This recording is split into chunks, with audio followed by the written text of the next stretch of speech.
بنی اسرائیل میں ایک نوجوان تھا، وہ اتنا نافرمان تھا کہ لوگوں نے اس سے تنگ آ کر اس کو نکال دیا بستی سے۔ بستی سے نکلنا موت تھی۔ چند دن کے بعد اس کے اسباب ختم ہوئے، کھانا پینا ختم ہو، بائی کاٹ مکمل، نہ روٹی پہنچی نہ پانی پہنچا، سسک سسک سسک سسک موت کنارے آ لگا۔ جب اس نے موت کی آہٹ کو محسوس کیا تو اس نے یوں دیکھا کوئی ہے، کچھ نہیں نظر آیا، پھر اس نے یوں دیکھا کوئی ہے، اسے کوئی نظر نہیں آیا، پھر اس نے بڑی ندامت سے یوں آسمان کی طرف دیکھا اور کہا اور کیا کہا، یا من لا تضرہ الذنوب ولا تنقصہ المغفرہ، اے وہ رب جو معاف کرنے سے گھٹتا نہیں اور عذاب دینے سے بڑھتا نہیں، میں نے ساری زندگی تیری نافرمانی کی، مجھے سب نے چھوڑ دیا ہے، میری بے بسی پہ رحم فرما، میری آمد ہے، تو نہ مجھے چھوڑ، کہ تیرے نیک بندوں سے میں نے یہ سنا ہوا ہے تو بڑا مہربان ہے، مجھے نہ چھوڑ۔ یہ کہتے کہتے وہ مر گیا۔ اللہ نے موسیٰ علیہ السلام سے فرمایا، موسیٰ میرا ایک یار جنگل میں مر گیا ہے، ایک یار میرا ایک دوست جنگل میں مر گیا ہے، اس کے جا کے جنازے کا انتظام کرو اور لوگوں میں اعلان کر دو جو اس کے جنازے میں شریک ہوگا آج وہ بھی بخشا جائے گا۔ لوگ بھاگے، آگے دیکھا تو وہ بدماش، لوگ کہنے لگے موسیٰ کیا کہہ رہے ہو، یہ اللہ کا ولی ہے، یہ وہی ہے جسے ہم نے دھکے دے کے نکالا، یہ وہ ہے، یہ کہاں سے اللہ کا دوست اور ولی بن گیا، یہ کہاں سے یہ مرتبہ پا گیا۔ تو اللہ تعالیٰ سے موسیٰ علیہ السلام نے عرض کی، یا اللہ تیرے بندے یہ کہہ رہے تو یہ کہہ رہا ہے۔ تو اللہ تعالیٰ نے فرمایا وہ ٹھیک کہہ رہے ہیں، میں بھی ٹھیک کہہ رہا ہوں، یہ ایسا ہی تھا جیسے یہ کہہ رہے ہیں، لیکن جب اس پر موت آئی، اس نے دائیں دیکھا اسے کوئی نظر نہ آیا، اس نے بائیں دیکھا اسے کوئی نظر نہ آیا، پھر اس نے بے بسی سے مجھے دیکھا، میری طرف متوجہ ہوا۔ موسیٰ دیکھو، موت کے وقت کی توبہ قبول نہیں ہوتی، موت کے وقت کی توبہ قبول نہیں ہوتی، پر اللہ جو چاہے کر دے۔ کہنے لگا موسیٰ جب اس نے بے بسی سے مجھے دیکھا تو میری غیرت نے گوارا نہ کیا، جسے سب چھوڑ دے میں بھی چھوڑ دوں، میری عزت کی قسم موسیٰ اگر اس وقت یہ پوری دنیا کی مجھ سے بخشش مانگتا تو اس کے آنسوؤں کے طفیل میں پوری دنیا کو معاف کر دیتا۔ قارون جیسا مجرم زمین میں دھنس رہا تھا اور موسیٰ علیہ السلام کی منتیں کر رہا تھا، معاف کر دے معاف کر دے، اور موسیٰ علیہ السلام کہہ رہے تھے اور پکڑو، کہتا معاف کر دے، کہتے اور پکڑو۔ جب وہ سارا زمین میں دھنس گیا تو موسیٰ علیہ السلام سے اللہ تعالیٰ نے فرمایا، موسیٰ بڑا مضبوط تھا تیرا دل، اتنی منتیں سن کر بھی تو نہ مانا، میری عزت کی قسم ایک دفعہ میری منت کرتا میں باہر نکال دیتا، تم پکارو تو صحیح، میں نہ آؤں تو پھر گلا دینا، میرے بنو تو صحیح، میرے بنو تو صحیح۔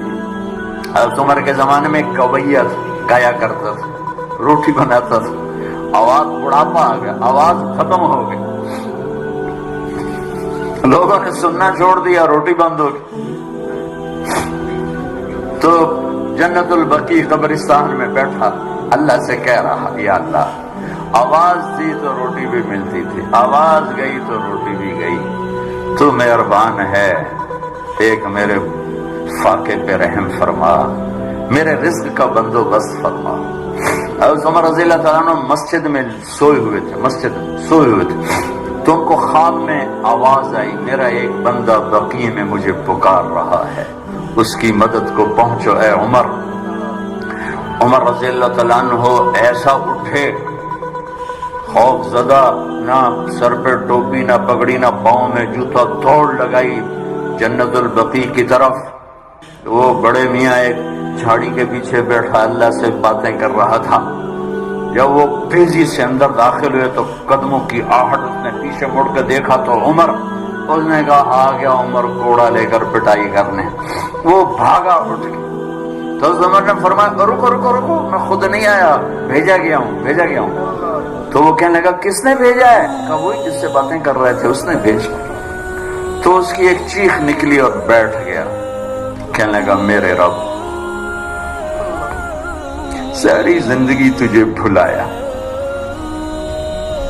یاد کیا تو پیٹ کی وجہ سے کیا، اے اللہ، اور تو نے اس پر بھی لبیک کہا، اے اللہ مجھے معاف کر۔ اور اس کی چیخ نکلی اور جان نکل گئی۔ عمر رضی اللہ تعالیٰ عنہ نے خود اس کا جنازہ پڑھایا اور قبر میں اتارا۔ میرا ایک شاگرد ہے کراچی میں، اس کی مسجد کے ساتھ برابر ایک عورت لڑکیاں سپلائی کرتی تھی، غلیظ ترین کام، گندا ترین دھندا۔ اس شاگرد نے میرے بیان کی کیسٹ اس کے بیٹے کو دی کہ بھئی یہ سن لو، پہلے دوستی لگائی پھر کیسٹ دی۔ وہ گھر میں سن رہا ہے، اس کی ماں آتے جاتے اس کے کانوں میں آواز پڑ رہی، وہ بھی آ کے بیٹھ گئی، سنتی رہی، کہنے کی دوبارہ لگاؤ، ساری سن، پھر کہنے ایک دفعہ اور لگاؤ، پھر ساری سن، پھر کہنے لگی یہ کس کی ہے؟ اس نے کہا مجھے بھی نہیں پتا کس کی ہے، مجھے تو مولوی صاحب نے دی ہے۔ اس نے بیٹے کا ہاتھ پکڑا، مسجد کے دروازے پر آ گئی، لوگ تراویح پڑھ کے نکل رہے تھے، بلا لیا بچے کو، امام کو بلایا، کہا یہ کیسٹ آپ نے دی ہے، کون ہے یہ؟ کہا میرے استاد ہیں طارق جمیل صاحب۔ وہ کہنے کی انہوں نے توبہ کی بڑی اچھی بات کی ہے، کہ میری توبہ قبول ہو سکتی؟ کیا کام کرتی تھی وہ؟ میں دوبارہ زبان پہ لاتے ہوئے شرما رہا ہوں، کیا میری توبہ قبول ہو سکتی؟ کہا ہاں جی، وہ کہہ رہے ہیں اللہ کہہ رہا ہے تو قبول ہی قبول ہے۔ کہا اچھا پھر میں تیرے سامنے اللہ کی بارگاہ میں توبہ کرتی۔ اور اگلے دن اس نے مسجد میں تراویح میں آنا شروع کر دیا۔ تراویح کے بعد جب دعا جو کہتے یا اللہ اگر میری توبہ قبول ہے تو مجھے اٹھا لے۔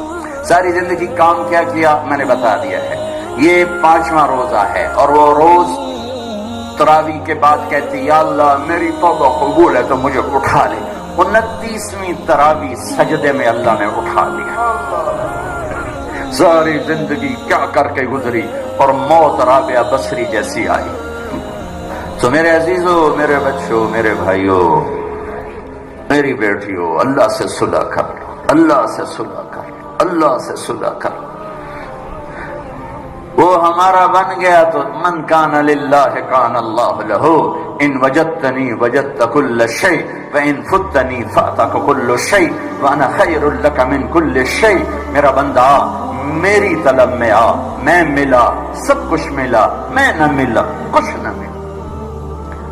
من تقرب تلقیتہ من بعید۔ ساری زندگی نافرمانیاں کر کے، ابے کہاں جا رہے ہو؟ یار اللہ کو منانے جا رہا ہوں۔ اور تو کہاں جا رہی؟ بڑی بھی، کہ اللہ کو منانے جا رہی ہوں۔ اب اس بڑھاپے میں تیری کون سنے گا؟ دانت تیرے نہیں، دکھتا تجھے نہیں، چلا تجھ سے نہیں جاتا، اب تیری معافی کہاں سے ہوگی؟ اب تیری کون سنے؟ وہ کیا کہہ رہا ہے؟ وہ اوپر والا کیا کہہ رہا ہے؟ من تقرب الیہ، جو میری طرف آتا ہے، جیسے سہارے سے آ رہا، میں نے لے چلو مسیح تیرا بنو راضی کر، میں کیا کرتا ہوں؟ تلقیتہ من بعید، میں آگے بڑھ کے اس کا استقبال کرتا ہوں۔ میں معافی مانگنے کے لیے جو آ رہا ہے میں اس کا استقبال کرتا ہوں۔